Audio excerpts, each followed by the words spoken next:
It's been almost 4 years now, almost 4 years of living in something that most guys just Google. And I'm going to tell you what I thought I knew. Well, I was completely wrong.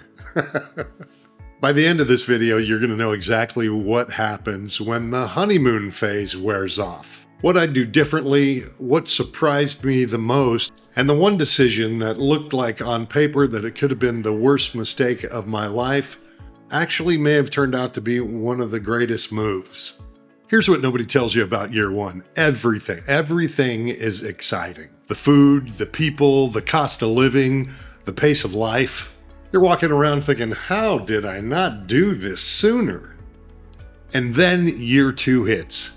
The excitement, it doesn't disappear. It gets replaced with something maybe even more valuable. Reality.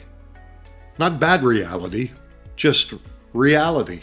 The kind where you stop actually being a tourist in your own life and start living your life. Let me tell you about one thing I did that looked like a huge mistake. I bought land, over 1,700 square meters in Kalatagan, ocean view on three sides, like living on top of the world.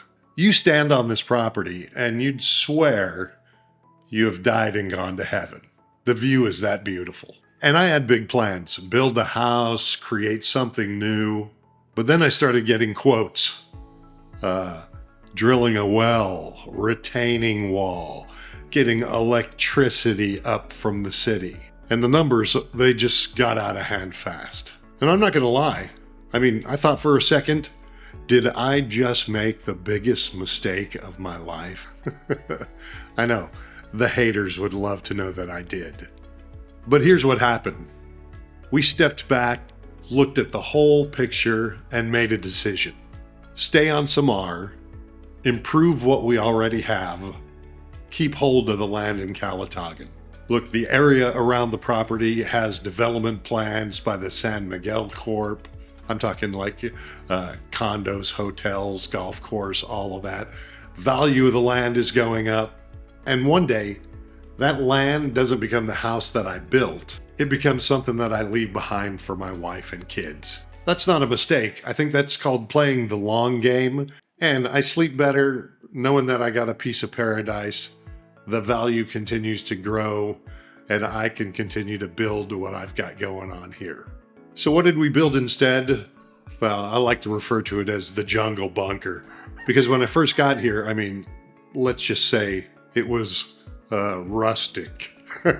Yeah, it was like a little 1.5 room bamboo shack with a wood fire outside where all the cooking was done. All the water was brought in by hand, carried down the trail from the spring, a few hundred meters from here. But here's what it is now. It's no longer bamboo and wood. I totally redid it with hollow block. I extended the bedroom. I put a bathroom inside as opposed to always having to go outside to the CR and take a shower and everything in a little tiny building there. It's just, it's worked for everybody around here, but I thought the family deserved a little bit better. So we got the indoor bathroom. It's got a hot shower. It's got a flushing toilet. The amenities. I know. For some of you, that sounds basic. Out here, though, that's living. So we extended the house, added an air-conditioned studio. You're sitting in it right here. Just got the cousins to paint the logo and everything. Nice little seascape on the wall. I love it. Fenced the backyard, started a garden area, place for morning coffee, place to dine in the evening, have dinner. String lights all along the fence. It's beautiful. Is it finished? No, not completely. But here's the one thing about building something from scratch, and in a place where most people say you'll never survive. Every improvement feels personal, because it is. This isn't a house I bought. It's a life I built, one wall at a time. So after almost 4 years, what has actually changed? Everything and nothing. I'm still the same guy that came home to an empty house year after year after year. Same sense of humor, same stubbornness, same need to build things, but the emptiness, gone. I wake up every morning to a wife that loves me and a 2-year-old daughter that thinks I hung the moon for her. Sure, she's a little bratty at times, but hey, she's a spitting image of her father. Come on, I'm a little bratty too. Stubborn, yeah, bullheaded. And also, I got another one on the way. At 62, yeah, I know. The guys who called me a loser boomer, I wonder what they're waking up to.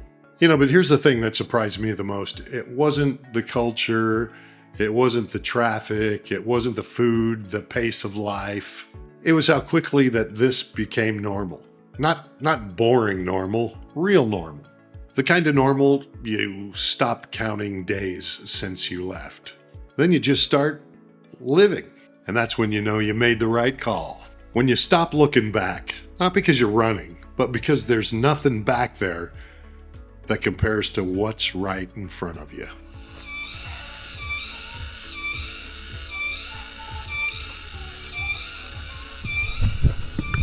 Even the cicadas in the Philippines speak a different language.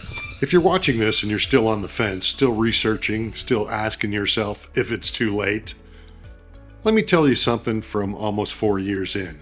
The first year you adjust. The second year you settle. The third year you just realize this is your life now. And it's a good one. Not perfect, but real. And real, I think, is better than perfect anytime. And if you want to make sure that your first year goes better than most guys, I put together a free guide. It's the 10 non-negotiable rules you need to know when you move here. And it's absolutely free, and you'll find it down in the description. And if you want to talk through your specific situation, you know where to find me. My email is down below as well in the description. If you haven't seen this one yet, this is where it all started. And this one's for the guy that thinks he's too old. Be excellent to each other, and remember, this was never about the Philippines. It's how you show up when you get here.